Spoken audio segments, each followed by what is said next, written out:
Verse 1. Yes. Umoya wenkosi simakathe ukini. Yes.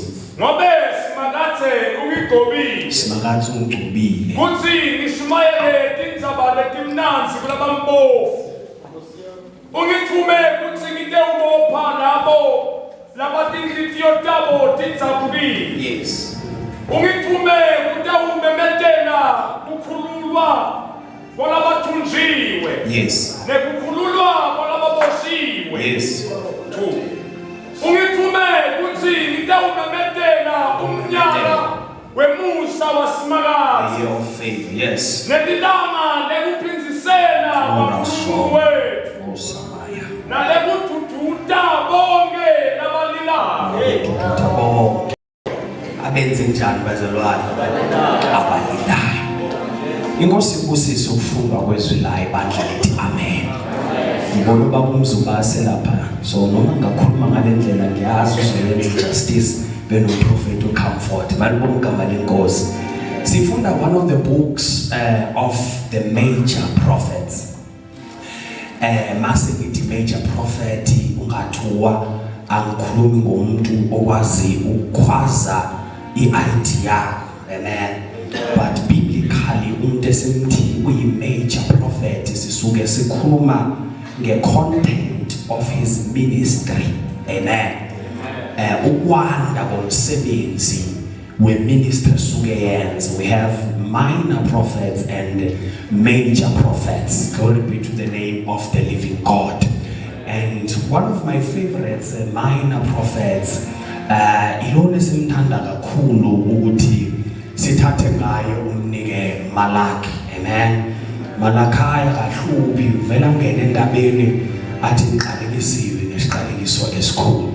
Babuza ukuthi siqalekiswe lena ngoba ngikhipha imali. Yabo usimpulu Malakhaya ngoba uqonda indabeni ukuthi angikhipha imali. Uma nikhipha imali kuyovuleka amasango ezulu.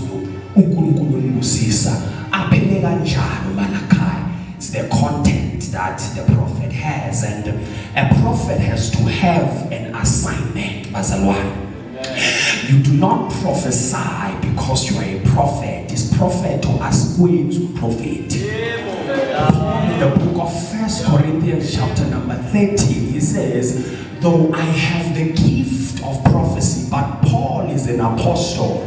Just because he can prophesy, he did not call himself a prophet.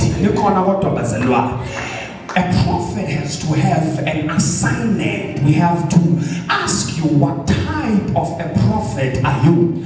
Because there are prophets ababizela ukukhuluma nesizwe. Sizoba nenkinga ukulanda umprofeti okhuluma nesizwe ezokhuluma nabantu kanti imessage aphiwe yona ayiqonde kubantu iqonde kwisizwe. Sine issue of generalization yabaprofeti into ibiphethwe ebandleni yena azoyikhuluma kubantu.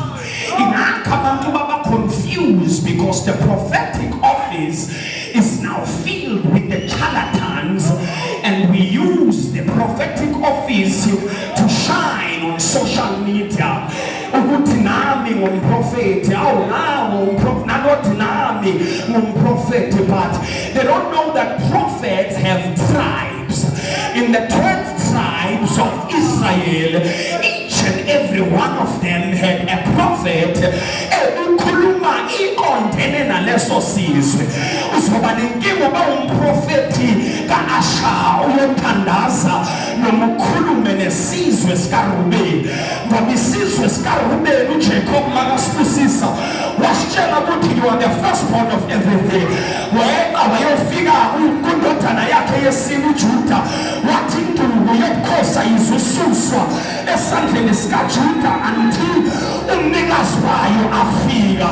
Now we have to usher out the fake and install the original. Ngoba bafikile abaprofeti bamanga banikeza abantu amanzi, banikeza abantu amafutha, basinika ama-title, but their titles don't have a function. Isizwe siyabhubha kodwa sandelwa abaprofeti. Akekho noyedwa okwazi ukusixwayisa athi yes, isizwe sikaNkulunkulu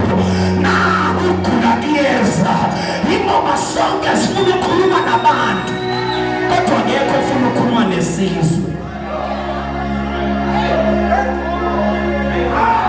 Abaprofeti beyinsuku zokugcina la. Oh God. I have a message for you, Baba. Nezalusi ziyakwazi uprofeta. Nenyanga ziyakwazi uprofeta.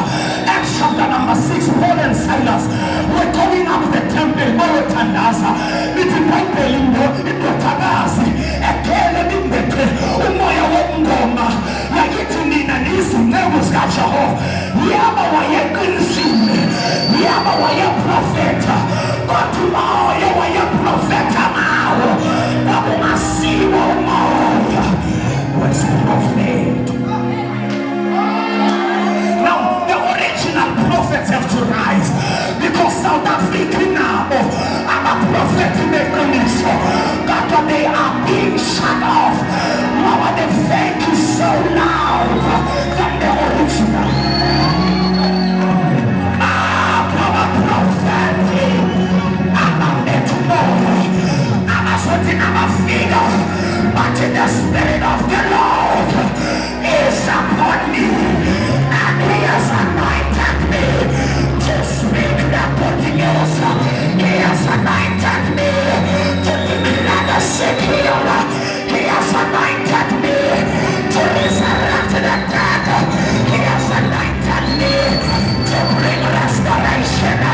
He has anointed me. We are the prophets of God.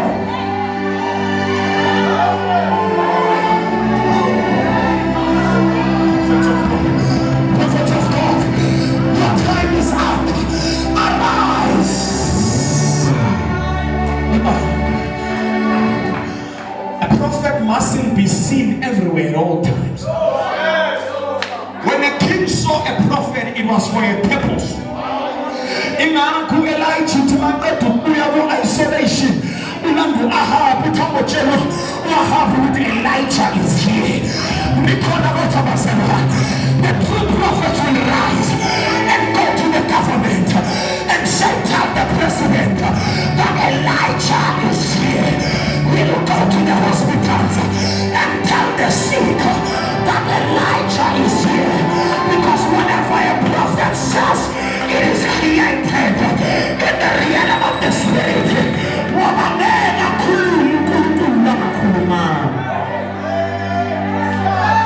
Njengoba nifuna ukufakaza endleleni niqamba manga nithi uNkulunkulu uthe engitsho lapha bazokhuza umkhuba osungenile bandla baprofeti nizoba necala I myself included masizoyeka amacharlatan azodlala endlini kaJehova. The prophet David says singahlala kanjani emzini yemsedari. How can we stay in our palace? The ark of the covenant is suffering violence. The ark of the covenant ikuwa abantu abathakatha kube masuthupi lokukhulu.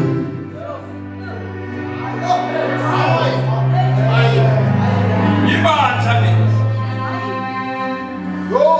le ibandla kwafuntu la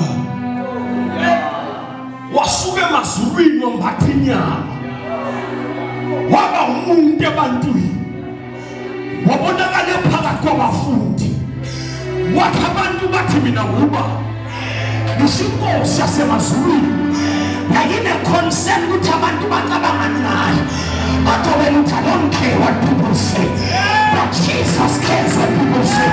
Abasabana ngeke sithule man kuhlaba ngento yafela. We will never keep quiet. Izinyanga sifuna ushumayela nathi manje ekaleni babundlovu umuntu oyinceku bengahlonishwa nabathandazi ahlonishwa nayizinyanga kodwa namhlanje sasichalele and akekho phakathi kwethu ophakamayo athakeza ukhehleleza akeza umawe ngoba sikhonza uNkulunkulu lapho baphakama njengo-Elijah 1 man versus 850 amadoda athi meso wakho nami ngizomeso wami call your God nami ngizomeso wami lithi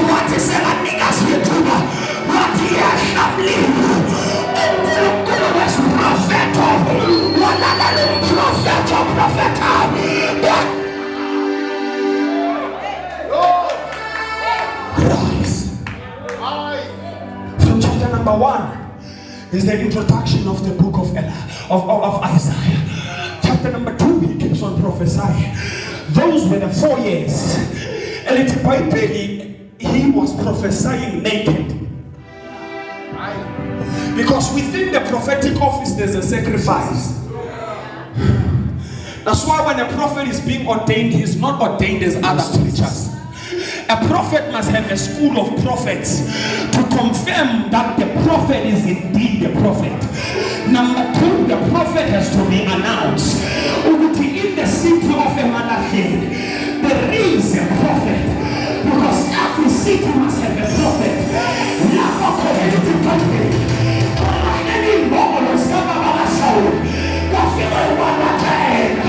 There's a prophet in Israel. Let's go and encounter. But I'm not just again another prophet. Una mai prisio. Una koshata. Again another prophet. We need the authentic prophetic office. The genuine prophetic office. Also was the church has hands, has feet, has means of finances, but the church does not have eyes. We are walking, but we are walking blind. We are walking blind.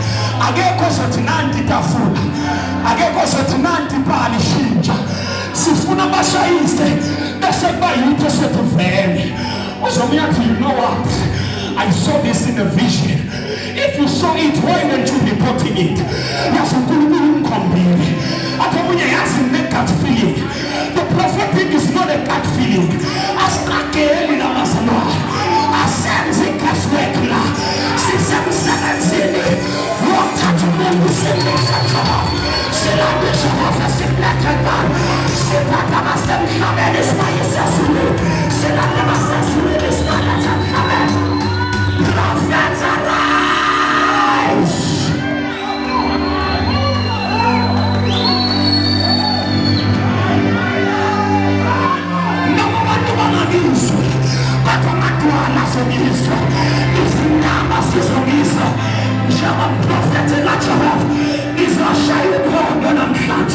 prophets arise.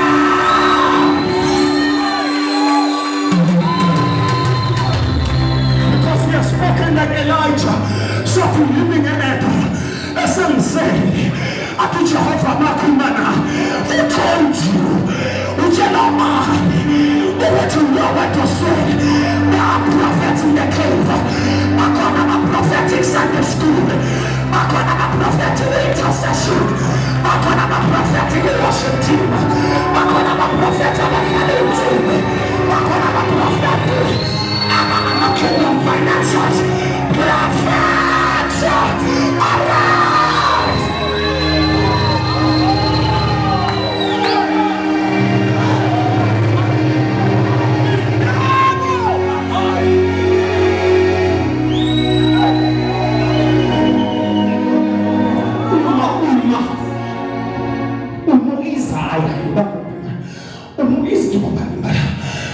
Isaiah uttered the spirit of the Lord.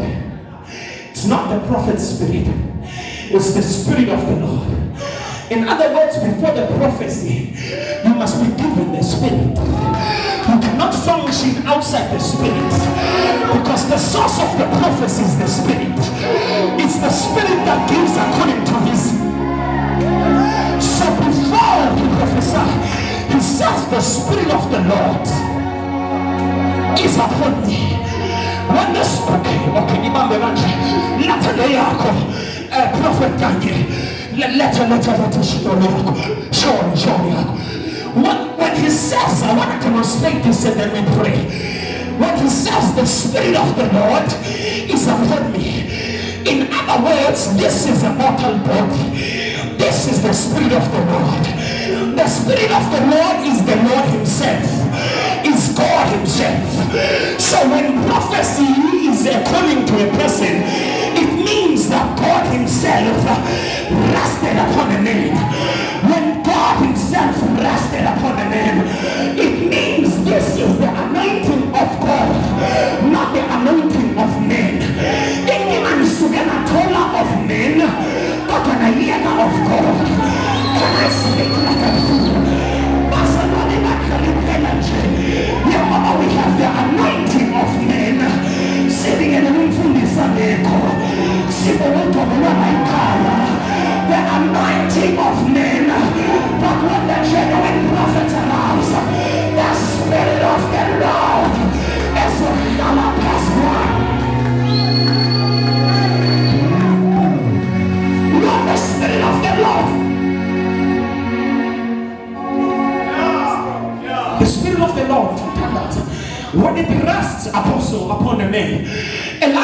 at that time, he was no longer a young boy, but he was an old man. But the anointing never goes old. The body goes old. But even if the body goes old, if the anointing is fresh, the body will seem like it's fresh. But when we look at the body is old. The anointing is new. The body is old. Come on. The anointing is new. The body is old. The anointing is new. It's what you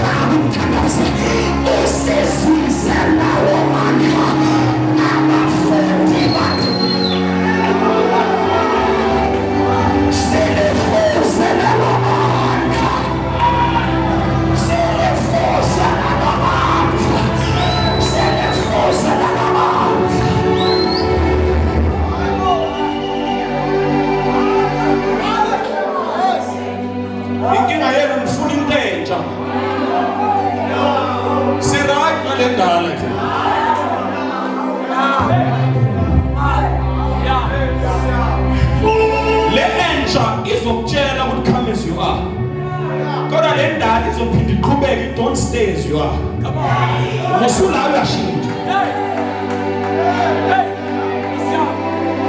Nafuna uphuza nibekhonzisa nikelwe yini. Abemitsango bekhonzisa nithi right for a voice. Nibe shunza. Nithi right for a voice. Sengamshaka kandiwe la singabafundisi singayazi. Noma siphuma kunqanda of restoration 2 by 2. Imama moya vela kusula moya.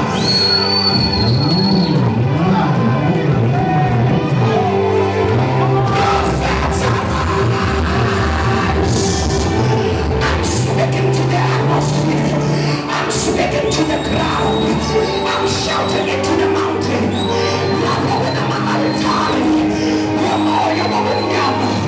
I'm speaking it as in the bed. Take it down a little bit. Yes, I'm speaking it. That's what I want.